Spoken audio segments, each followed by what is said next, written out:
नमस्कार, inside Nepal news टिभीमा यहाँहरू सम्पूर्णलाई हार्दिक स्वागत छ। म सुजन पौडेल। सदाका दिन जस्तै आज पनि हामी देश विदेशका महत्त्वपूर्ण खबर अपडेट सहित तपाईमाझ उपस्थित भएका छौँ। हामीले यस न्युज बुलेटिनमा आज दिउँसभर कहाँ के भयो यो सम्बन्धी सम्पूर्ण जानकारी सहित तपाईमाझ उपस्थित भएका छौँ। तपाईले हाम्रो भिडियो सामग्री कुन ठाउँबाट हेर्दै हुनुहुन्छ कृपया आफ्नो गाउँठाउँको नाम तलको कमेन्ट बक्समा लेखिदिनु होला। हाम्रो न्युज बुलेटिन रेगुलर हेर्दै आउनु भएको छ भने कृपया कमेन्ट बक्समा रेगुलर लेखिदिनु होला र आज पहिलो पटक हेर्दै हुनुहुन्छ भने फर्स्ट टाइम लेखिदिनु होला। तपाईलाई हाम्रो न्युज बुलेटिन मनपर्छ भने कृपया एउटा लाइक अवश्य गरिदिनु होला। आउनुहोस् आजको समाचार सुरुवात गरौँ अहिलेसम्मका मुख्य खबरबाट। काठमाडौँको फोहोरबाट मोहर बनाइदै यही साउन अन्तिम सातादेखि काठमाडौँ उपत्यकाको फोहोर काठमाडौँमा नै व्यवस्थापन गरिने। पर्वतमा करेन्ट लागेर एकजनाको मृत्यु, 4 जना घाइते, करिब 200 घरमा एक साथ आगो लागि। निर्मला पन्त प्रकरणमा मुचिएका दिलीपले युवतीलाई दुर्व्यवहार गरेको आरोप, स्थानीय त्रसित। मर्यादा मिलाउन कर्मचारीको तोकिए भन्दा 10% बढीले तलब वृद्धि। सिंहदरबारभित्र निजामती कर्मचारीद्वारा काम ठप्प, सामूहिक राजीनामाको चेतावनी। कांग्रेस नेताहरू देशव्यापी तालमेलको पक्षमा। हेटौडामा 4 सवारी साधन एक आपसमा ठोकियो। कर्मचारीको आन्दोलन भोलिदेखि देशभरिका नायब सुब्बा विदामा बस्ने। कमल थापा मकवानपुर 1बाट उम्मेद्वार बन्ने तयारी। शेखर शशाङ्क सुजता राजनीतिक तिक्तताले गुमियो कोइराला परिवारको न्यानोपन। भारतले अम्लेखगञ्जमा 2वटा पेट्रोलियम भण्डारण ट्याङ्क बनाइदिने। ज्ञानेन्द्र साई जुम्लाबाट चुनाव लड्ने तयारी। आर्यनको कमब्याक पक्का, सायरा फिल्ममा अनुबन्धित। छड्के 2मा अनमोलको लुक सार्वजनिक। एकै वर्षमा आधार दर करिब 3% बिन्दुले बढ्यो। ऋण लिनेलाई कुन ब्याङ्कको ब्याज दर सस्तो, यो सम्बन्धी सम्पूर्ण जानकारी आजको समाचारमा हेर्नुहोस्। म्यान्चेस्टर युनाइटेडका पूर्व फरवार्ड रोनीले भने क्रिस्टियानो रोनाल्डो नभएकै राम्रो र रुस युक्रेन युद्ध कब्जा भएका क्षेत्रमा जनमत संग्रह गराएर रुसमा गाभ्ने तयारी। अब पूरा समाचार। यही साउन अन्तिम सातादेखि काठमाडौँ उपत्यकाको कुहिने फोहोर यही नै व्यवस्थापन सुरु हुने भएको छ। पछिल्लो समय जटिल बनिरहेको उपत्यकाको फोहोर व्यवस्थापनका लागि स्थान पहिचान भएसँगै यस्ता फोहोर यही व्यवस्थापन गर्न लागि हो। काठमाडौँ महानगरपालिकाले कुहिने फोहोरलाई उपत्यकामा नै व्यवस्थापन गर्न पहिलो चरणमा कीर्तिपुरमा करिब 50 रोपनी जग्गा प्राप्त भएको र सोही स्थानबाट नै काम सुरु गर्ने जनाएको छ। उक्त स्थानमा अहिले दैनिक 40,000 किलो यस्ता फोहोरको व्यवस्थापन गरी मल उत्पादन गर्न सकिने बताइएको छ। उक्त स्थानमा हाल 8वटा वडाबाट उत्पादन हुने कुहिने फोहोरको व्यवस्थापन गर्न सकिनेछ। उत्पादित मल सहुलियत दरमा बिक्री गर्ने तयारी पनि काठमाडौँ महानगरपालिकाको छ। यो सँगै उपत्यकाको अन्य स्थानमा पनि थप जग्गा खोज्ने काम भइरहेको छ। सबै किसिमका फोहोर बन्चरे डाँडा पुर्याउँदा पटक समस्या आएकाले प्रभावकारी रूपमा फोहोरको दिगो समाधानका लागि स्थान पहिचान गर्न लागेको हो। बन्चरे डाँडामा हानिकारक फोहोर व्यवस्थापन नगर्ने योजना अनुरूप काठमाडौँ महानगरपालिकाले यस किसिमले अभियान सुरु गरेको छ। काठमाडौँ महानगरपालिकाका प्रवक्ता नवीन मानन्दरका अनुसार हाल सम्भावित स्थान पहिचान गर्ने काम जारी छ। यस अन्तर्गत चन्द्रगिरी, दक्षिणकाली, नागरजुन, तारकेश्वर तथा उपत्यका बाहिर बनेपासम्म पनि काठमाडौँ महानगरपालिकाका प्रमुख बालेन्द्र शाहको नेतृत्वमा अन्य स्थानमा पनि जग्गा खोज्ने काम भइरहेको छ। हालसम्म उपलब्ध भएको जग्गा 50 देखि 150 रोपनीसम्मको छ। अझै बढी उपयुक्त र कम खर्चिलो जग्गाको खोजीमा लागिरहेको उहाँले बताउनु भएको छ। फोहोर व्यवस्थापनको सहजताकै लागि काठमाडौँ महानगरपालिकाले साउन 1 गतेदेखि कुहिने र नकुहिने फोहोरको फरक तरिकाबाट व्यवस्थापन सुरु गरेको थियो। हरेक वर्ष वर्षा सुरु भएसँगै बाटोकै कारण उपत्यकाको फोहोर व्यवस्थापन गर्न कठिन भएको भन्दै वैकल्पिक बाटोको खोजी गर्ने काम भइरहेको छ। हाल फोहोर व्यवस्थापन भइरहेको स्थान बन्चरे डाँडासम्म फोहोर व्यवस्थापन गर्नका लागि काठमाडौँ महानगरपालिका सहित अन्य 17वटा स्थानीय तहको पनि सहकार्यमा काम अगाडि बढेको हो। मुड्को खोलादेखि बन्चरे डाँडासम्मकै बाटोमा पटक समस्या आएकाले हप्तौंसम्म उपत्यकाको फोहोर व्यवस्थापनमा समस्या आएको हुँदा आगामी दिनमा यस्ता समस्या नआओस् भनेर विकल्पको खोजी गरिएको हो। सोमबार बिहान पर्वतको जलजला गाउँपालिका 7मा 81 अत्याधिक मात्रामा बिजुली वितरण भए विद्युत सर्ट हुँदा 1 जनाको मृत्यु भएको छ भने 4 जना घाइते भएका छन्।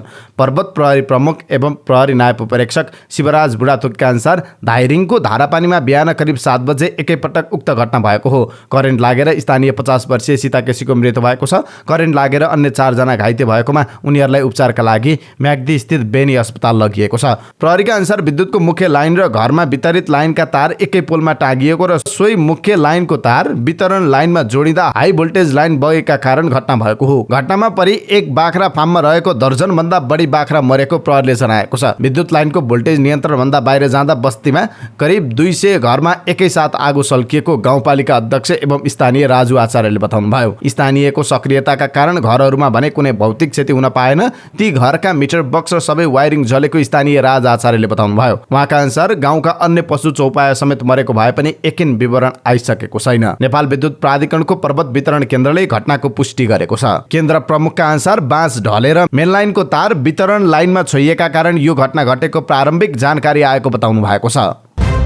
4 वर्ष अघि कञ्चनपुरमा निर्मला पन्त घर नजिकैको उखुबारीमा बलात्कारपछि हत्या गरिएको अवस्थामा फेला परेकी थिइन्। निर्मला हत्याको 25 दिनपछि प्रहरीले भीमदत्त नगरपालिका 2 कै दिलीप सिंह विष्टलाई समातेर अभियुक्तका रूपमा सार्वजनिक गरेको थियो। 26 भदौमा जिल्ला अदालतले उनको संलग्नता पुष्टि गर्ने ठोस प्रमाण नभएको र डिएनए समेत म्याच नभएको भन्दै साधारण तारिखमा रिहा गर्न आदेश दिएको थियो। त्यसपछि उनी छुटेका थिए। 4 वर्ष अघि निर्मला हत्या प्रकरणमा पक्राउ परेर छुटेका कञ्चनपुरको भीमदत्त नगरपालिका 2 का तिनै दिलीप विष्टले युवतीलाई व्यवहार गरेको आरोप लागेको छ। दिलीपले बाटोमा हिँड्ने किशोरी र युवतीहरूलाई जिस्काउन थालेको गुनासो गरिएको छ। निर्मला मृत भेटिएको क्षेत्रमा पर्ने भगतपुर ब्यारेक उल्टा खाम सडक खण्ड भएर आउजाउत गर्ने किशोरी र युवतीलाई जिस्काउन थालेको गुनासो आएको कञ्चनपुर प्रहरीले जनाएको छ। 4 वर्ष अघि बलात्कारपछि निर्मलाको हत्या आरोपमा पक्राउ परेर छुटेका विष्टले सोही आसपासमा हिँड्ने किशोरी तथा युवतीहरूलाई जिस्काउन थालेपछि अभिभावक त्रसित भएका छन् भने किशोरी तथा बालबालिकाहरूले असुरक्षित महसुस गर्न थालेका छन्। दिलीपको पुरानो रेकर्ड एकदमै खराब छ भन्ने कुरा जानी बुझी उनलाई कारबाही चलाउन अग्रसरता लिएको छैन। प्रहरीको बयानका क्रममा विष्टले निर्मलाको आफूले बलात्कारपछि हत्या गरेको स्वीकार गरेको दावी गरिएको थियो। मानसिक सन्तुलन ठिक नभएका विष्ट यसअघि आफ्नै भिनाजुको हत्या अभियोगमा जेल परेर छुटेका थिए। निर्मला प्रकरणमा प्रहरीले मानसिक सन्तुलन ठिक नभएका विष्टलाई पक्राउ गरेर वास्तविक दोषीलाई उन्मुक्ति दिन खोजिएको भन्दै कञ्चनपुरमा आन्दोलन समेत चर्किएको थियो। सो क्रममा आन्दोलनले हिंसात्मक रूप लिँदा प्रहरीले चलाएको गोली लागेर 8 भदौमा स्थानीय 15 वर्षीय सन्नी खुन्नाको मृत्यु भएको थियो भने केही प्रदर्शनकारी र सुरक्षाकर्मी समेत घाइते भएका थिए। दोषीको पहिचान हुन नसकेको निर्मला हत्या प्रकरणको अनुसन्धान निरन्तर भइरहेको कञ्चनपुर प्रहरीले बताएको छ। घटनाको अनुसन्धानका लागि केन्द्रीय अनुसन्धान ब्युरो CIB को टोली समेत विगत 4 वर्षदेखि कञ्चनपुरमै छ। मर्यादाक्रम मिलाउने नाममा सरकारले बजेटमा घोषणा गरेको भन्दा बढी तलब मानको प्रस्ताव गरेको छ। अर्थ मन्त्रालयले अन्तिम निर्णयका लागि मन्त्री परिषद पठाएको प्रस्तावित तलब मान अनुसार अधिकृतदेखि सचिवसम्मको तलब 24% सम्मले बढेको पाइएको छ। जबकि जेठ 15 मा सार्वजनिक गरिएको चालु आर्थिक वर्ष 2079-80 को बजेटमा साउन 1 गतेदेखि लागू हुने गरी सबै सरकारी कर्मचारीको तलब 15% ले मात्र बढाइएको थियो। अर्थ मन्त्रालयले पठाएको प्रस्ताव अनुसार शाखा अधिकृतको सबैभन्दा धेरै 24.26% ले तलब वृद्धि भएको छ। जसअनुसार शाखा अधिकृतले अहिले सुरु स्केलको तलबका रूपमा 37,990 रुपियाँ पाइरहेकोमा बढेपछि 47,208 रुपियाँ पाउनेछन्। त्यस्तै उपसचिवको सुरु स्केलको तलब अहिले 42,380 रुपियाँ रहेकोमा प्रस्ताव अनुसार 23.35% ले बढेर 52,279 रुपियाँ पुग्नेछ। सहसचिवको सुरु स्केल तलब पनि हालको 49,380 रुपियाँबाट 23.63% ले बढेर 61,050 रुपियाँ पुग्नेछ। विशिष्ट श्रेणीको सचिवको तलब 18.21% ले बढेर 74,221 रुपियाँ प्रस्ताव गरिएको छ। समान पदका अधिकारीहरूलाई समान तलबमान हुने गरी मन्त्रालयले नयाँ तलबमानको प्रस्ताव मन्त्री परिषद पठाएको अर्थ मन्त्रालयका प्रवक्ता डुन्डीराज निरवालाले जानकारी दिनुभयो। अन्य सेवाका समान पदका कर्मचारी र सोही पदका निजामती कर्मचारीको तलबमान समान हुने गरी प्रस्ताव पठाइएको छ। उहाँले भन्नुभएको छ, बाहिर हल्ला भए जस्तो बजेटमा भन्दा तलबमा बढाएको नभई समान पदका लागि समान तलब हुनुपर्छ भन्ने मान्यता अनुसार तलबमान व्यवस्थित गरिएको उहाँको भनाइ छ। असमान तलब वृद्धि गरिएको भन्दै आज सिंहदरबार भित्रका निजामती कर्मचारीहरूले काम ठप्प पारेका छन्। निजामती कर्मचारी युनियनको अगुवाईमा नायब सुब्बा बचाउ अभियान अन्तर्गत कर्मचारीहरू आन्दोलनमा उत्रिएका छन्। अर्थ मन्त्रालयले बजेट घोषणा विपरीत उच्च तहको कर्मचारीको तलब धेरै वृद्धि गरेकोले तल्लो तहका कर्मचारी आन्दोलनमा उत्रिनु परेको उनीहरूको भनाइ छ। नेपाली कांग्रेसका नेताहरू देशभर तालमेलको पक्षमा देखिएका छन्। सिट बाँडफाँडका लागि बनेको कार्यदलको बैठक बस्नु अघि कांग्रेसले सोमबार बिहान पदाधिकारी र पूर्व पदाधिकारीहरूको बैठक राखेको थियो। प्रधानमन्त्री निवास बालुवाटारमा बसेको बैठकमा नेताहरूले अधिकांश स्थानमा गठबन्धनका उम्मेद्वार जित्ने गरी तालमेल गर्नुपर्नेमा जोड दिएका छन्। कसले कति सिट पायो भन्दा पनि गठबन्धनका उम्मेद्वारलाई कसरी विजय गराउने भन्नेमा ध्यान दिनुपर्छ भन्ने मत छ, एक नेताले भन्नुभयो। बैठकमा प्रधानमन्त्री समेत रहनुभएका कांग्रेस सभापति शेरबहादुर देउवाले भने यसबारे केही बोल्नु भएन। नेताहरूले भने मे 2074 को चुनाव र वैशाख 2079 मा भएको स्थानीय चुनावलाई आधार बनाएर सिट बाँडफाँड गर्नुपर्ने धारणा व्यक्त गरेका थिए। मकवानपुरमा स्कुल बस सहित 4 सवारी साधन एक आपसमा ठोकिएका छन्।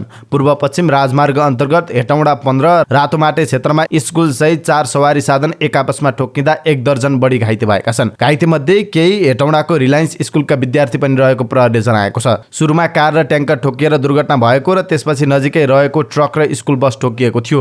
दुर्घटनामा घाइते भएकाहरूलाई हेटौँडा अस्पतालमा लगिएको छ। दुर्घटनामा घाइते भएका बालबालिका त्रसित छन्। 9:30 बजेतिर सवारीहरू एक आपसमा ठोकिएको र उद्धार कार्य जारी रहेको जिल्ला प्रहरी कार्यालय मकवानपुरका प्रहरी प्रवक्ता टेकबहादुर कार्कीले बताउनुभयो। उहाँले भन्नुभयो 4 वटा सवारी साधन ठोकिएका छन्, 15 जना सामान्य घाइते भएका छन्, मानवीय क्षति भएको छैन।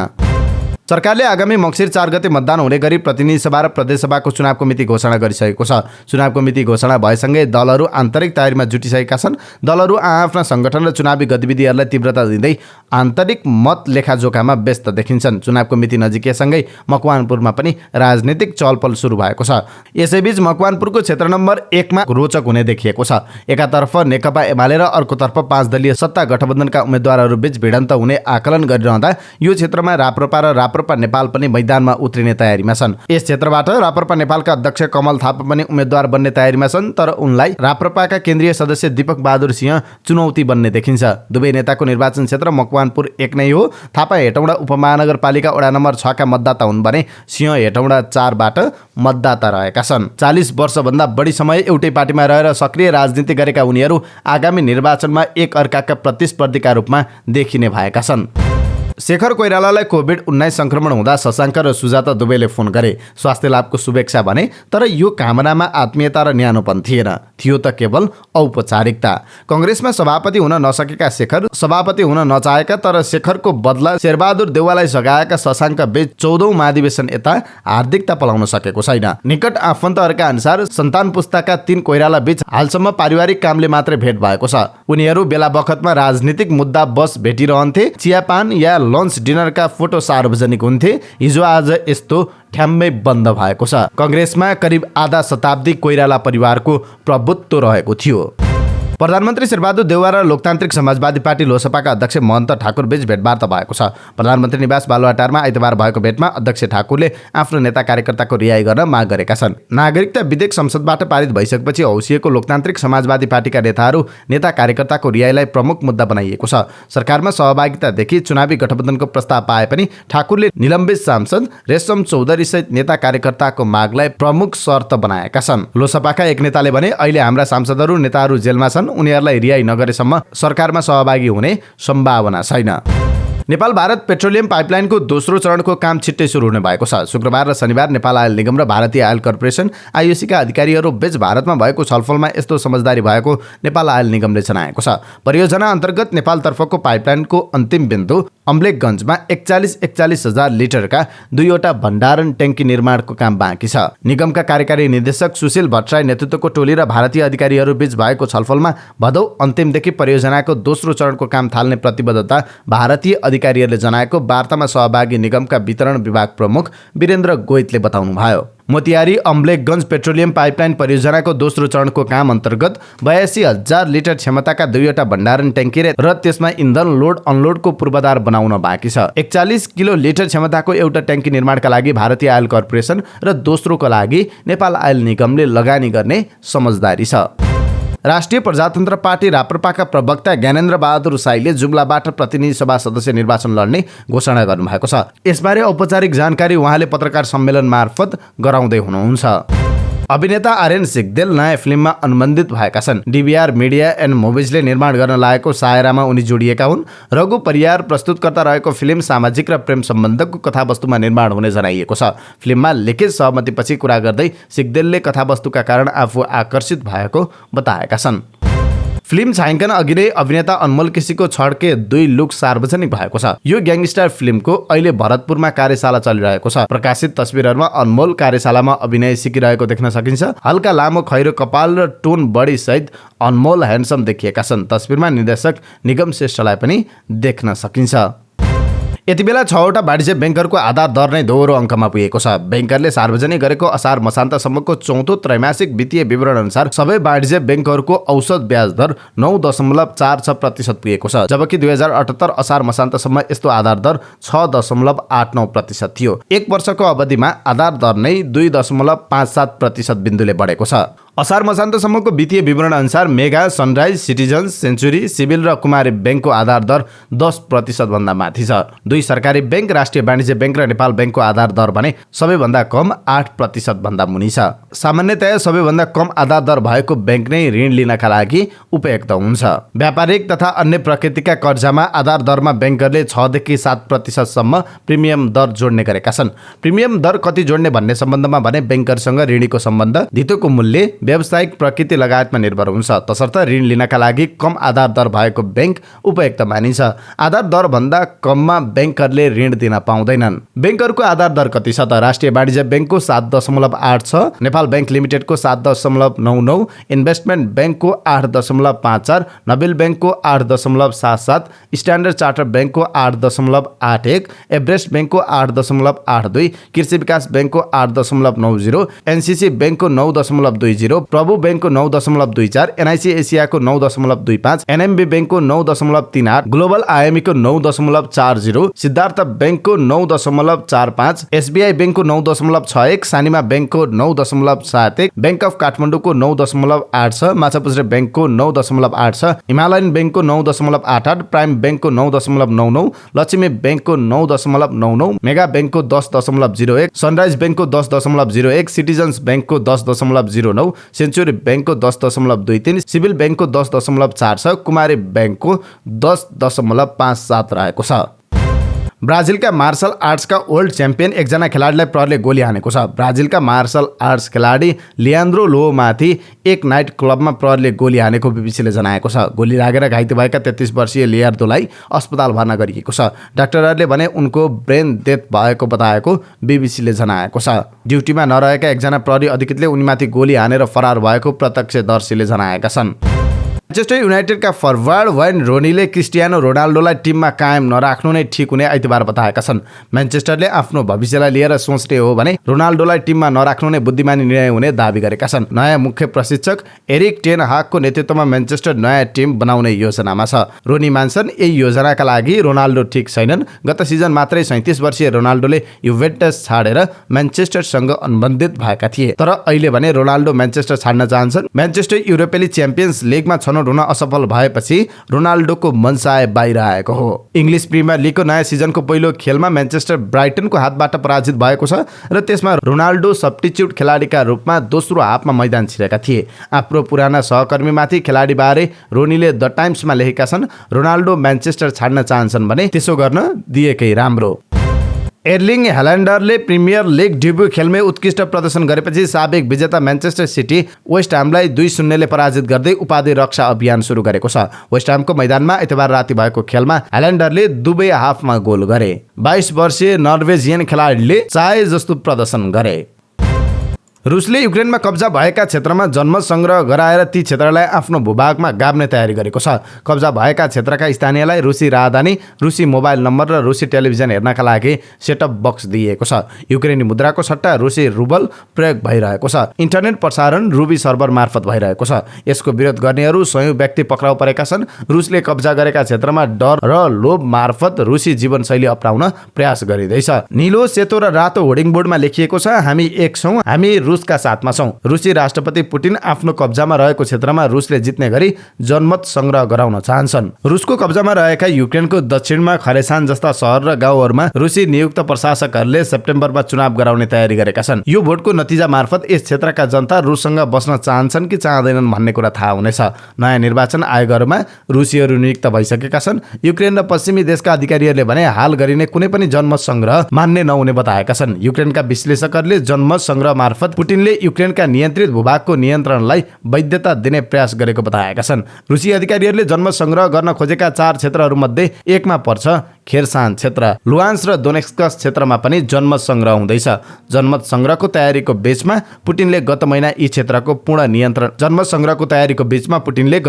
यो क्षेत्र पूर्ण रूपमा नियन्त्रणमा लिन चाहेको बताएका थिए। www.न्युयोर्क टाइम्समा प्रसारित भएको रिपोर्टका आधारमा यो समाचार प्रस्तुत गरेका छौं। यिनै समाचार सामग्री सहित हामी समाचारको अन्त्यमा आइपुगेका छौं। प्रस्तुत गरेको समाचार सामग्रीमा तपाईको केही टिका टिप्पणी भए तलको कमेन्ट बक्समा लेखिदिनु होला। हाम्रा लागि केही सल्लाह सुझाव छन् भने पनि तलको कमेन्ट बक्समा लेखिदिनु होला। हाम्रो बिहानी न्युज अपडेट तपाईले हरेक दिन बिहान 5 बजे हेर्न सक्नुहुन्छ।